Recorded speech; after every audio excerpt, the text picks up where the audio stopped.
Broadcast is now starting. All attendees are in listen-only mode. Good evening, everyone. It's so exciting to see so many familiar names populating our attendees panel on the side. While we're waiting for everyone to get on the webinar before we jump into the content, I'm going to tell you a little bit about tonight and Grow and Lead. So first of all, the webinar's title is Volunteer Supervision and Retention. So those are the two topics that Linda will be covering tonight. A little bit about Grow and Lead. We are a nonprofit organization that helps communities throughout the UP be a great place for kids to grow up. We believe communities must foster a culture that builds on the strengths of young people to be sustainable. We believe an effective nonprofit sector helps provide what youth need to thrive and is critical for community progress. We do this a few different ways. One of those ways is through trainings. So tonight's webinar is to equip you as a nonprofit to have an outstanding volunteer program, which in turn benefits the youth of our community. So with that, I'm excited to introduce you to this evening's presenter. She's on her third webinar of this series. Welcome, Linda Remsburg. Well, thank you very much, Victoria, and good evening, everyone. Thank you all for being here tonight. I am just so grateful for technology. These are pretty weird times, but it's really nice that we can get together this way. And in some ways, this is kind of business as usual with our webinar series, but I'm just feeling extra love for the technology today.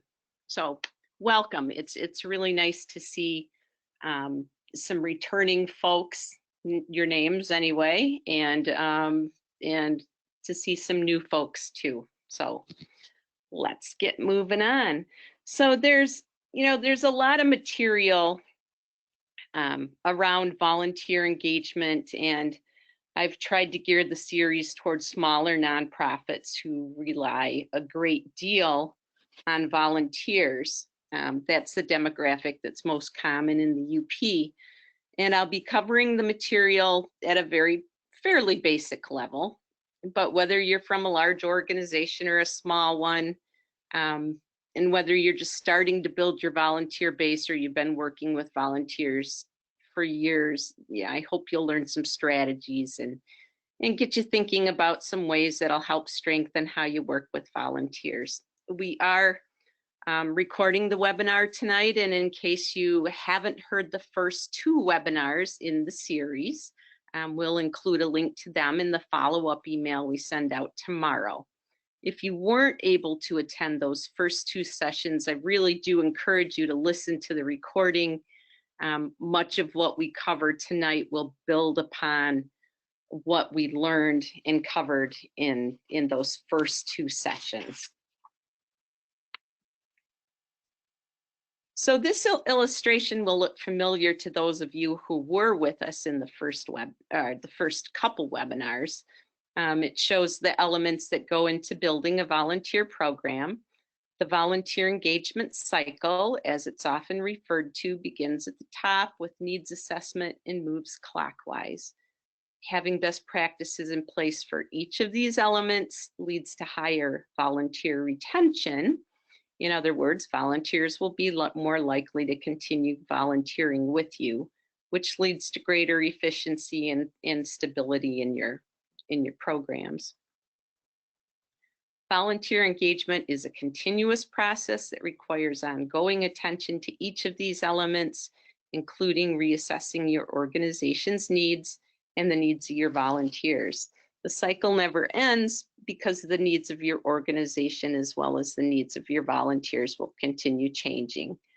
However, if you're following best practices for each of these elements, you'll be able to keep more of your volunteers coming back and hopefully spend less time recruiting and screening and placing and orienting and training new volunteers, which is what we covered in the previous webinars. And you'll have more time to focus on supervising and recognizing your volunteers, which brings us finally to our topic tonight. In the first webinar, we talked about the first two elements, assessing your organization's needs and recruitment of volunteers. And in the second, we covered the next two pairs of elements, so screening and placement of orientation and training. And again, we'll cover supervision and recognition tonight. I know a lot of the, a little bit of this is kind of review from the last two for those that were on it, but I really want to set the foundation for those folks that are new too. So this slide was also included in each of the previous webinars, but the message is really foundational to the whole series. And it bears repeating. Volunteer engagement is a partnership. It's important to think of volunteers in terms of helping them to partner with your organization to do what's important for the organization and what's important to them. And the area in the middle where the needs of both the organization and the volunteer are being met is the sweet spot in order to retain volunteers and sustain your volunteer program. That's where you want to be. So on to supervision.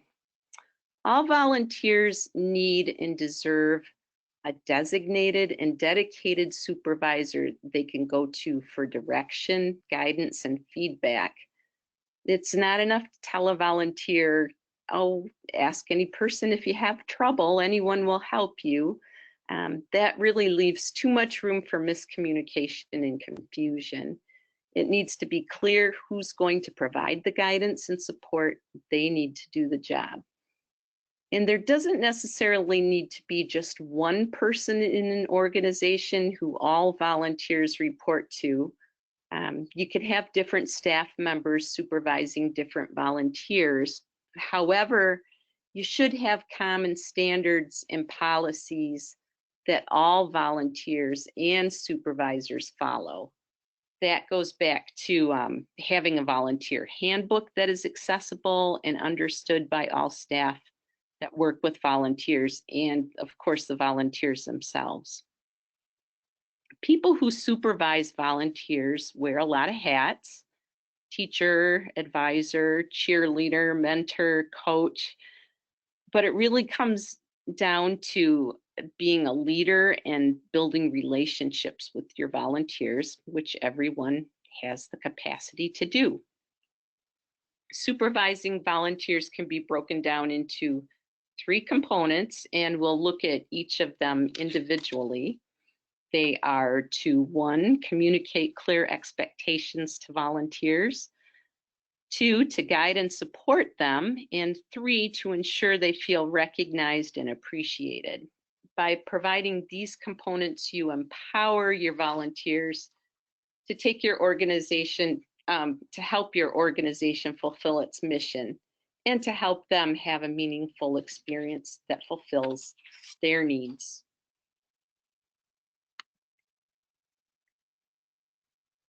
So step 1, as a supervisor of volunteers, you need to communicate clear expectations.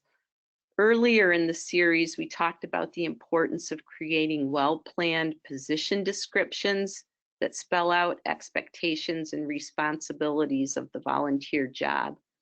These should be shared with volunteers in your recruiting and orientation efforts, and they're just as important for ongoing supervision. If an issue arises in regards to expectations of a volunteer's job, you can refer back to those position descriptions and review them with volunteers. Same with your volunteer handbook. It really helps to have these tools that can be used as a reference for many issues that might arise regarding your organization's policies, procedures, and way of operating. If there is a discipline issue, for instance, it'll make things easier and cause fewer hurt feelings if you're able to refer to a policy or a procedure that's already been communicated with a volunteer through a position description and or a volunteer handbook. That being said, It can help to review or highlight particularly relevant policies and procedures from time to time with your volunteers. For instance, if you have a volunteer newsletter or a section on your website specifically for volunteers, you could have a regular standing feature where you highlight a policy or procedure. It's also helpful to maintain an open door policy and promote a culture that encourages volunteers to ask clarifying questions if they don't understand a policy or what the expectations are. Step 2, guide and support volunteers. We're going to spend considerably more time on this step. There's a lot more kind of moving parts to it. Guiding and supporting volunteers entails providing what they need to get the job done and to fulfill their needs. And that includes any tangible items they need, such as equipment or supplies. And it also includes intangibles like instructions, constructive feedback, and correction when necessary. It means finding a balance and providing enough direction for volunteers to meet the requirements of the tasks at hand, while at the same time offering as much freedom or autonomy as possible to encourage and promote development and growth in the volunteers and to meet their needs. And it's that growth and development that will keep them coming back to you to volunteer.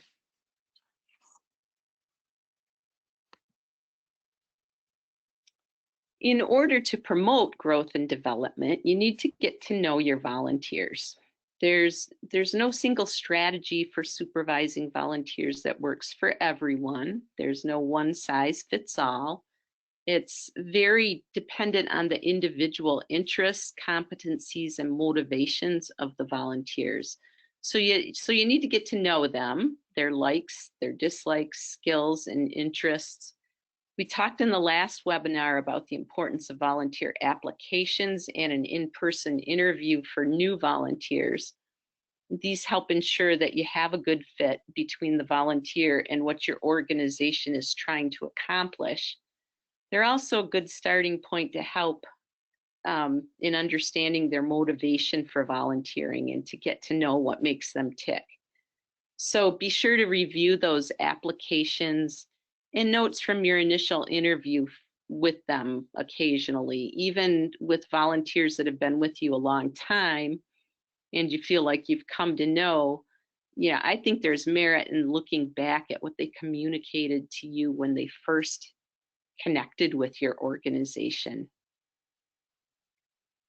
And once a volunteer's had a chance to work with your organization for a while, maybe for a few shifts or for a project, you might consider asking them to complete a volunteer interest assessment, or this can also be called a volunteer profile. I've heard both terms.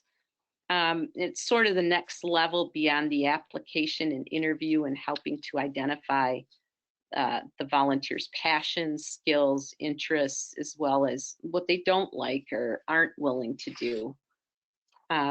It could be a simple form with open-ended questions such as, I am passionate about, I'd be happy to help with, I'd like to learn more about, I'd rather not be asked to do such and such.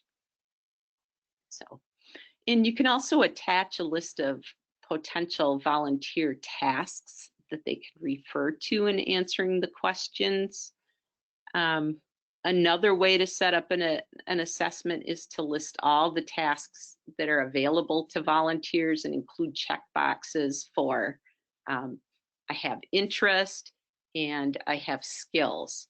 So then you know whether they have interest and skills, if they might have the skills but not the particular interests. I sit on a committee with the Girl Scouts of the Northwestern Great Lakes, and they use a volunteer profile with that sort of a checkbox, and I really like it. I think that's a great way to do that. Also, you know, just talk with your volunteers and find opportunities to build to build a relationship with them.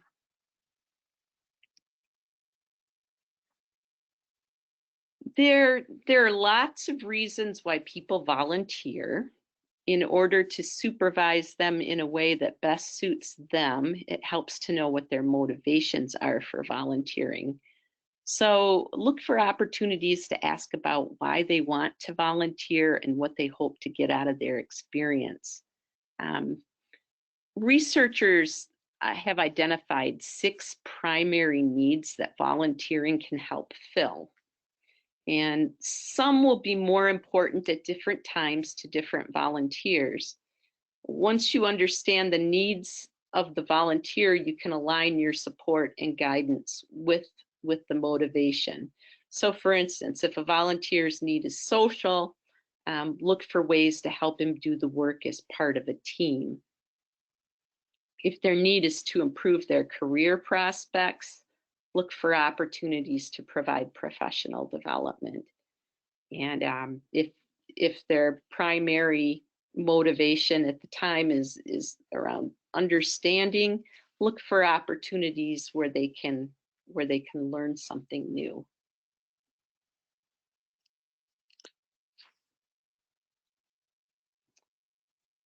There are different approaches or styles of supervising volunteers. Directing involves telling a volunteer what to do and how to do it. It involves imparting wisdom, which sometimes feels fun. It also involves the supervisor fixing the problem. But a coaching approach is more about helping a volunteer find their own solution or coming up with a solution together. Coaching involves exploring opportunities and obstacles and asking questions that can help facilitate solutions rather than dictating solutions. A coach is okay with admitting they don't know it all, and that vulnerability can actually help strengthen a relationship, which in a way might seem a little paradoxical, but it does. So when possible, I suggest using coaching because it challenges the volunteer, which in turn promotes growth. It may seem like a less efficient way to manage, but in the long run, it will actually save time because it builds retention. So you spend less time on having to recruit and train new volunteers. But there can also be times where directing may be appropriate. For instance, with new volunteers or those that might be struggling with an issue, they may need a heavier handed approach to help correct. But that's usually a temporary need. For experienced and or highly competent volunteers, I really recommend the coaching approach. You'll have better results. And here are some additional beneficial elements of coaching. Asking volunteers for their input on matters is a way to show them that you value their thoughts and expertise. Of course, if you ask but you don't act on their input, then it isn't a very effective strategy. So be sure that you're truly listening and are open to their ideas. The ability to listen is a virtue that can be learned and developed. You can practice active listening using prompts to facilitate discussions such as, how are you feeling about such and such? And practice paraphrasing to clarify and ensure you understand. And an example of what I mean by paraphrasing would be, what I hear you saying is, fill in the blank. Is that correct? And also use verbal and nonverbal cues such as nodding and maintaining eye contact that show you're listening. Next, set goals for and with the volunteer for their work And schedule regular check-in times to talk about progress and identify any barriers or obstacles they're facing, as well as successes they're experiencing. Check-ins are also a time to continue to get to know your volunteer and to ask whether their needs are changing, and to explore whether the position is still a good fit for them. Check-ins are also a time to offer constructive feedback, which is something volunteers need in order to grow and develop. And they typically want to know where they stand in the eyes of the organization, what they're doing right, and what they can improve upon. Giving constructive feedback is one of the, I'd say, the most enjoyable parts of supervising, if the position is a good fit and the volunteer is performing well. But if it isn't a good fit, or they aren't performing up to expectations, giving them corrective feedback can be one of the hardest parts. But it's one of those necessary things that you need to do for the good of your organization. And it can be made less painful for both parties if it's approached through coaching. So let's take a few minutes to talk about that. There are a number of things to consider in providing corrective feedback from a coaching approach. A first step in a corrective check-in session with a volunteer, for instance, would be to review the goals and expectations that were communicated regarding the position, the volunteer position, and be specific about any goals and expectations that aren't being met. Notice that I kind of referred to the position rather than to the volunteer themselves. The more you can refer back to position descriptions, policies, and procedures around a position, the less personal and painful the correction is likely to be. If your organization has a written code of conduct, refer to it. Then describe to the volunteer what satisfactory performance would look like. Determine together whether the issue has to do with a lack of ability or resources, or if it's an issue of attitude. Listen to the volunteer's point of view, but don't feel like you have to compromise on standards. You may be able to talk the issue through and come up with a possible solution together.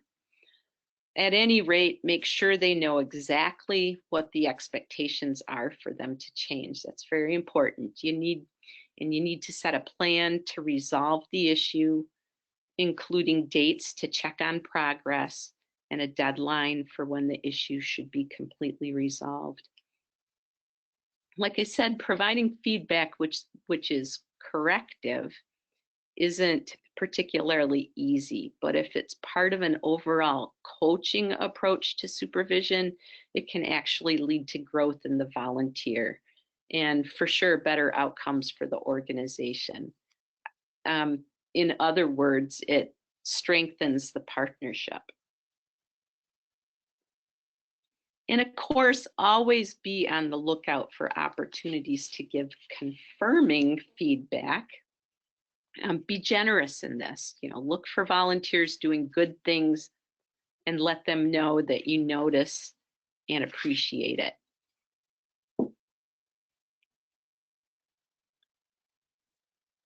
And this really leads to the third and final step in supervision or volunteer supervision, which is to ensure that volunteers feel recognized and appreciated.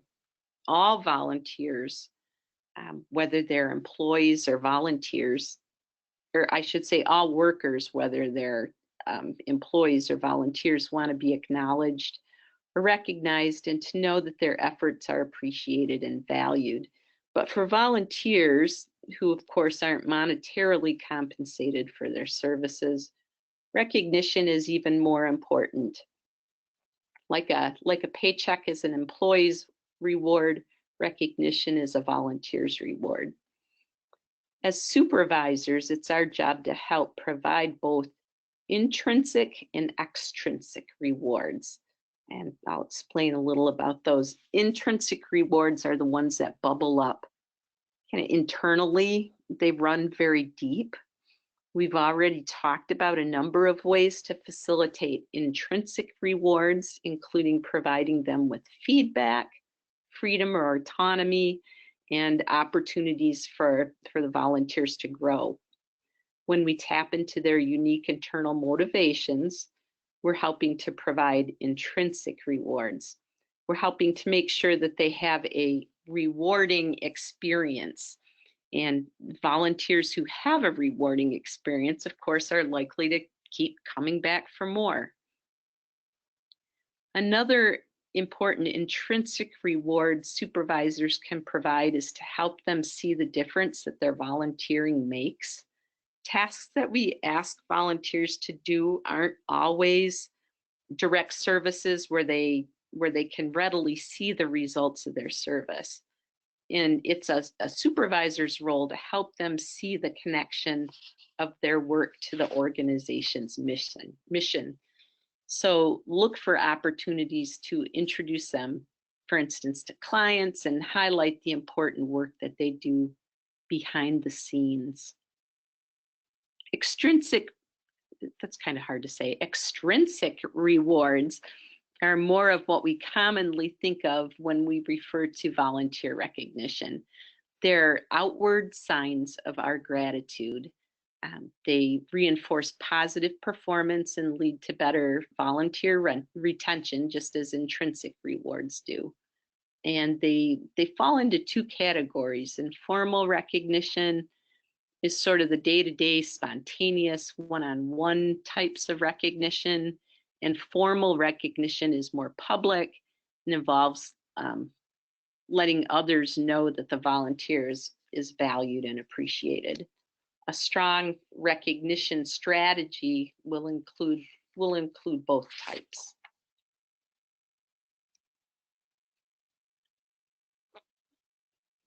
Here are a few forms of informal recognition. Again, these are personal, spontaneous, and have a nice ring of authenticity, in my opinion. They're small acts, but they can make a world of difference to volunteers, or to individuals particularly, and to the environment of your whole organization in general. They go a long way toward fostering a culture of gratitude in an organization. Saying thank you, being that the number one there on the list, that's huge. But formal recognition has its place as well. One of the functions that formal recognition serves is to bring awareness to the needs for volunteers and to inspire others to volunteer. So here are some ways to formally recognize volunteers. A lot of organizations have a formal volunteer recognition event or activity during National Volunteer Week, which is always in April. It's a time that the nation celebrates volunteers collectively. This year it's April 19th to the 25th. In light of our current pandemic, I expect we'll see some amazing creativity in the ways we celebrate this year. There will be more celebrating virtually, I'm sure. And again, you know, a little shout out here for technology.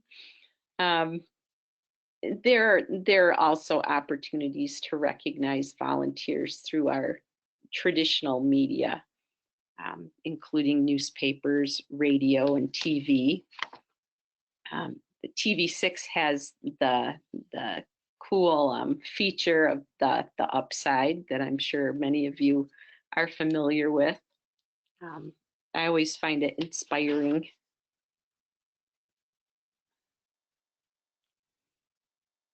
Two established and also inspiring annual volunteer recognition programs in Michigan are the UP Service Awards and the Governor's Service Awards. The UP Service Awards honor outstanding volunteers from throughout the UP and are hosted by yours truly, Grow and Lead. We send out the call for nominations during National Volunteer Week and honor recipients during a luncheon program at the UP Nonprofit Conference in October. We honor volunteers in 5 categories: youth, adult, senior, volunteer program, and business community leader. The stories of the volunteers are incredible and they're very moving. We try to make it a very special event, and I know the recipients feel very honored and special. I'd really like to encourage you to nominate a volunteer in each category. Do be aware that we ask for a significant amount of information about the volunteers and what they accomplish, how many hours that they volunteer, and ask questions about the impact of their service. So be sure to budget some time for the application, but I'd also like to say it's well worth it. Also know that we honor all of the nominees, whether they're selected as the recipients of the award or not. We send them a certificate and a letter of gratitude from our organization for their contributions to making the UP the great place that it is. In addition to the UP Service Awards, the Michigan Community Service Commission hosts the statewide Governor's Service Awards, and that program also is very special, very inspiring, and recognizes volunteers throughout the state. There are almost always recipients from the UP. I'm not aware of a year where there haven't been. Grow and Lead has modeled our nomination for the UP Awards after the Governor's Awards to make it easy to nominate one person for both awards. Both award programs are awesome, and again, I really recommend that you make some nominations. I will look forward to seeing them.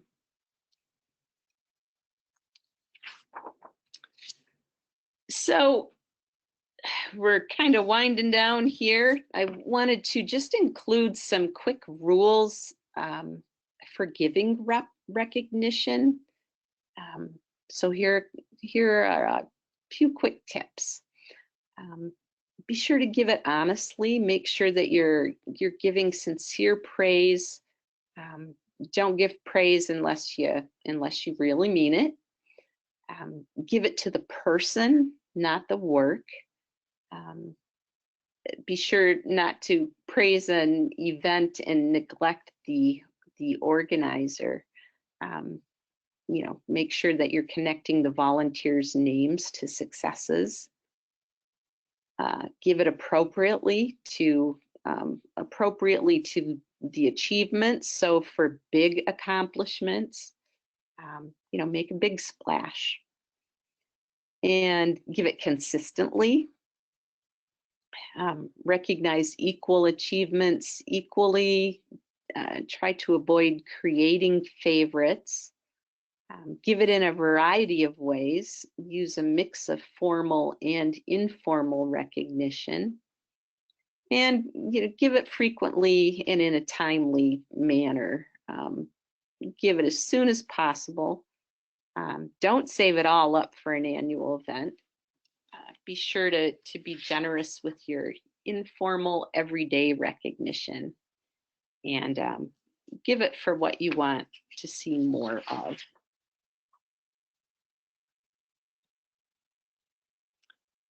So in conclusion, just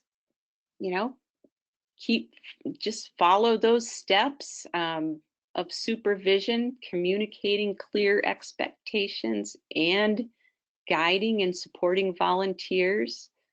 and ensuring volunteers feel recognized and appreciated. And you do all those steps, and that will help keep your volunteers coming back. And at this point, we'll open it up for questions. Thanks, Linda. So, let everyone know there is a panel on the side of your screen. On that panel from GoToWebinar, you'll see a questions area. You can go ahead and type your questions in. Right now, we don't have any yet, but we'll wait a few minutes to see if any come through. As Linda said, I recorded this webinar, so you will be getting the links in probably in the morning. It'll depend on how quickly it'll upload to YouTube. My internet's not always the fastest at my house, so I will get that uploaded as quickly as I can, and Linda will email the links out to you. And wonderfully, we have some questions. All right, we'll start with this one. Linda, what if a volunteer doesn't want to be recognized? That's a good question and a common issue. Usually when that's the case, they're talking about that formal, more public recognition that they might feel uncomfortable with. And that's fine. They don't need to be publicly recognized if they would rather not. Just be sure that you're providing enough of that informal, kind of quieter, everyday recognition. And ask them how they would like to be recognized, or ask them, phrase it in a different way if they don't like that term recognition. Ask them what makes them feel good about volunteering, and then try to provide more opportunities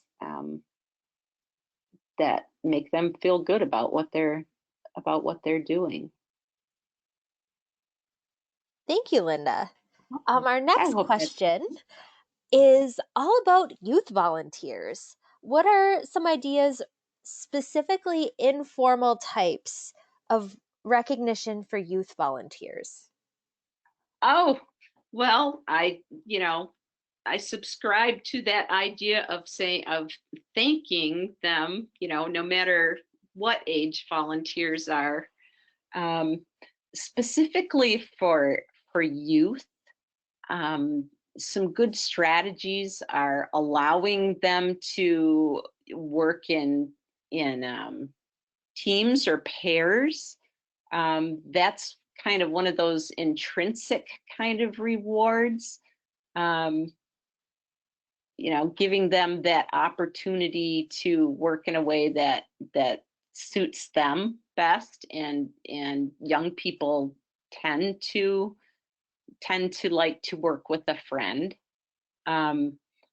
Also providing opportunities for them to develop leadership skills is something that young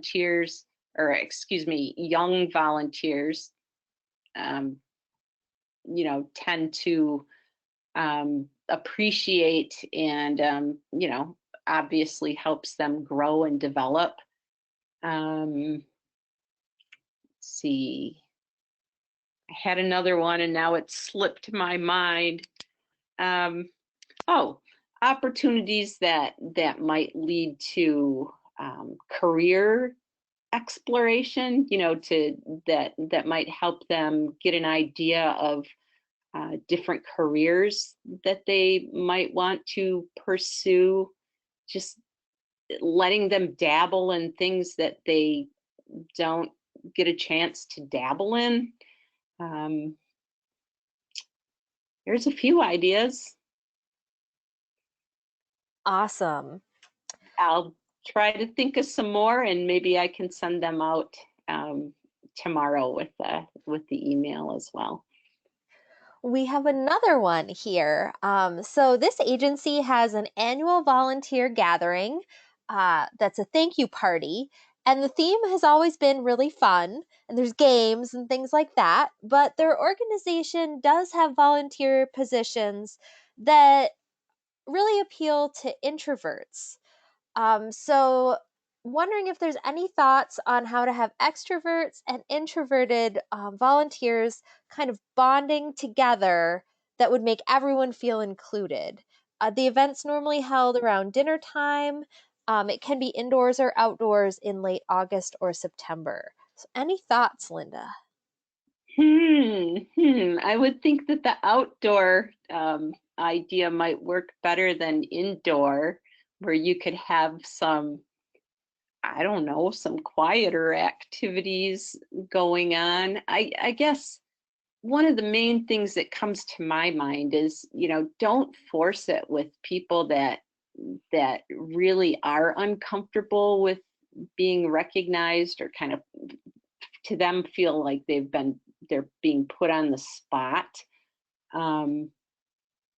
Just try not to do that. Calling them up to the front of the room, or things like that. I think just time for socializing, at your tables, I think is more, I don't know, something that the more introverted folks are more comfortable with. Geez, I don't know. Victoria, do you have any thoughts on that too? You've certainly worked as a volunteer and with volunteers a lot. Yeah, I think that it definitely can feel awkward sometimes, but I loved your advice, Linda, of not forcing it and just kind of letting it play out and making sure that everyone is being recognized in a way that they're appreciative of, and having them all together, maybe doing a little bit more personalized recognition, where if someone is really extroverted and excited, um, give them the opportunity to talk, but maybe not some of the other people if that's not something they're interested in. And even considering having assigned seating where people with similar personalities might be together, so that as they are eating dinner, if dinner's involved, or even just appetizers, it's not an extrovert at a table of introverts kind of making things awkward, instead having those outgoing personalities together and the more introverted people together. All right, Hey, Linda, we have so Victoria. many questions. Are you ready for the next one? I guess so. Let's All right. go. So this one is specifically about the service awards. And the question is that the volunteer is okay with being recognized, but they're uncomfortable with the amount of information required for the nomination. Any thoughts on that? That's yeah, a tough one, I guess.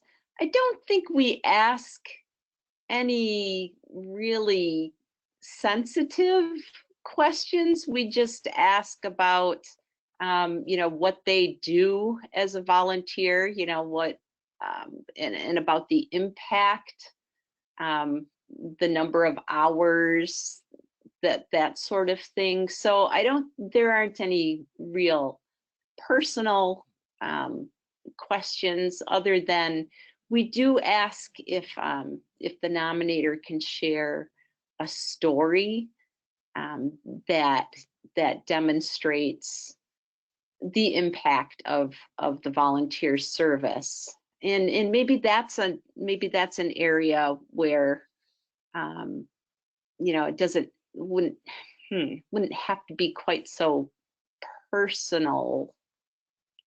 Yeah, I don't know. We try to really vet, I guess would be the word, the nominations real well. We want to make sure that you know, we're really telling the stories of these outstanding volunteers and what a difference they make. But I mean, if it were something like their age, I guess that's a question that somebody might feel sensitive about. We don't have to tell anyone their age. We just want to make sure that we have them in the right age category. But that's not something that we would necessarily, you know, include in when we're talking about them. Awesome. And we can follow up and get more information too about what specifically, actually, if anyone has feedback specifically on what makes the application difficult or makes it so that individuals don't want to provide the information, we'd be open to hearing that and seeing if we can tweak the application to make it easier for you. Yeah. All right. Yeah, we would. I would, yes. I'd appreciate that feedback. Perfect. We're jumping back to supervision now, Linda. Okay. And so this question is thoughts on name tags and official titles for volunteers. Oh, it's a good question. I think they're excellent, actually. I think it's one of those things, it's a small thing, but can kind of lend, what is the word? Not necessarily recognition, but just show that you respect the position. Yeah, so I think it's a nice thing to provide. All right. And then this one's actually jumping back to recruitment. And we can think back to that webinar, but it's really timely. And it's thoughts on recruiting during the pandemic. They're a small organization going into their second year. And, you know, there's just a lot going on with people right now. So, any thoughts on tricks to recruit during this time? Well, I guess it depends on what you need volunteers to do right now. Yeah, I've been in contact with the Michigan Community Service Commission to see what guidance we could get from them. They're really the lead agency in the state around promoting volunteerism and such. But yeah, I think a lot depends on what you need volunteers to do. Obviously, virtual opportunities are going to be probably easier to recruit for right now. I know a lot of people want to help, but it's tricky doing that in person. I know food distribution is something that volunteers are doing right now that is needed. And you know, the best guidance is to use the CDC guidelines to be safe, to keep everyone involved safe. And making masks for nurses is something right now that folks can do from home, which I think is a really awesome kind of a movement right now to help provide what's needed. And if there are other things that folks can do from their home, I know people want to help right now, whether it's actually pandemic related or if it's you know, just business as usual. I know people want to help, and in some ways it might be easier to recruit for some opportunities, because people are home and they want to help, and they might not be working and they have the time to help. So I would reach out, obviously virtually. There are websites like All for Good where you can post your volunteer opportunities, and people who are looking for volunteer opportunities can go in and search. The Michigan Community Service Commission also has a site that they're launching, Volunteer Michigan.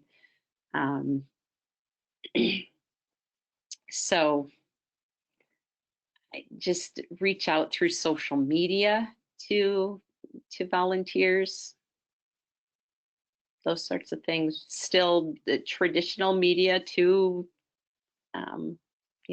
use the newspapers, radio. All right. Jumping back to supervision. Suggestions on volunteer projects, for example, something like one of those emergency food distributions. Would you find it best to partner high school age students with an adult, or leave the ages together? So high school students with high school students. If we're talking about right now, the immediate time, I would say partnering with an adult. But again, just be sure to follow all of the safety guidelines. In normal times, groups of young people working together are great. Having family members, parents and youth working together, that's good too. I don't know that either one is better than the other, just a little different. Awesome. What an active group of participants we had Yes, tonight. I'm so glad that we're having some nice questions here. That was amazing. So, oh, no, we've got another one. Oh, they keep coming. All right. This one might be more of a Karen Thompson question. It's asking specifically about challenges involved with recruiting volunteers to assist alongside paid staff. And this one is specific to the COVID-19 restrictions, but I know we've covered this in the past, looking at just in general the volunteers role versus paid staff role. So the example it gives is assisting with phone calls, electronic assessment, phone-based case management, things like that. Yeah, we've covered this in a whole webinar by itself, but things to keep in mind are you don't want volunteers doing the same thing that paid employees are doing. I mean, if the positions are very similar, it's a setup for trouble.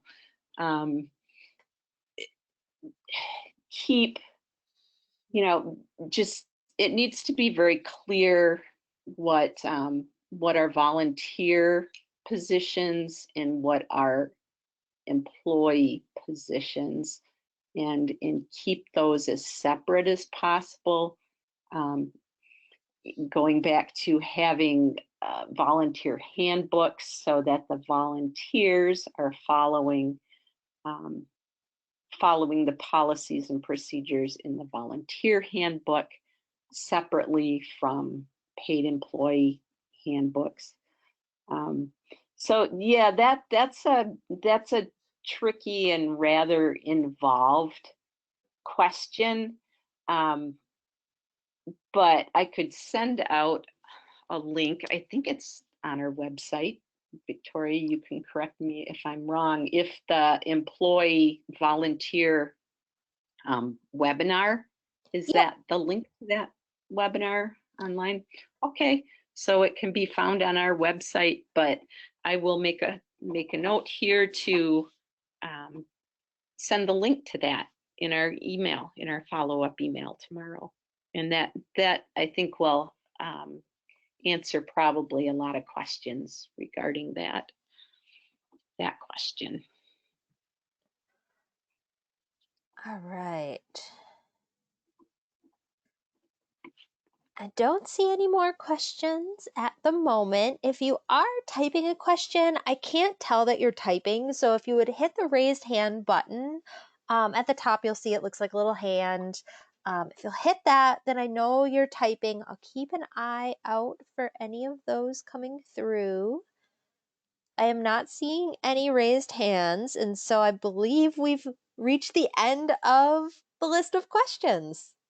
Oh, no, All right. looks like we got one more. Oh, Oh go no, ahead. just a thank you for doing an awesome job, Linda. Lots of thank yous flooding the questions box right now. So thank Well, you. and I would like to say thank you as well to all of you. It really has been a pleasure having you with us tonight. Again, if you have ideas of for future webinars, let us know if there's something that we didn't cover or if there's something that we just touched on and you would like to dig deeper. Again, please do let us know. Also, I'd like to say if you need assistance with any part of what we covered tonight, and if your organization is a Grow and Lead member, remember that you have the membership benefit, which includes 4 hours of free consulting time with Grow and Lead staff. So don't hesitate to contact me if you would like to use that benefit and have a consult. If your organization isn't a Grow and Lead member, you can find out how to become one at glcyd.org/membership. But thanks for attending tonight. We look forward to hearing from you, and have a good evening, and be safe, be strong, and be smart out there. All right. Bye, Thanks everyone. again. Bye.